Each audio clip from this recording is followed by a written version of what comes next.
AMC এর project director Krishna Rajendra Neeli জানিয়েছেন, নতুন এই যুদ্ধ বিমানটি বিশ্বের অন্যান্য দেশের হাতে থাকা পঞ্চম প্রজন্মের যুদ্ধ বিমানের সমতুল্য বা আরও উন্নত হবে। এএমসি যুদ্ধ বিমানের প্যাটের ভিতরে থাকবে বিভিন্ন পাল্লার অস্ত্র। এগুলি শত্রুপক্ষের উপর নির্ভুলভাবে আঘাত হানতে সক্ষম।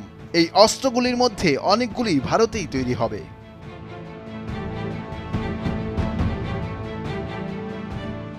এছাড়া বিমানটির মধ্যে থাকবে ৬৫০০ লিটার জ্বালানি ধারণে সক্ষম একটি বড় ট্যাঙ্ক। এএমসি MK2 যুদ্ধ বিমানটির ইঞ্জিন তৈরির জন্য ফ্রান্সের সাফরান SA সংস্থার সাথে কথা বলছে ভারত। এএমসি যুদ্ধ বিমানটিতে থাকছে শক্তিশালী সেন্সর এবং অত্যাধুনিক অস্ত্রাগার।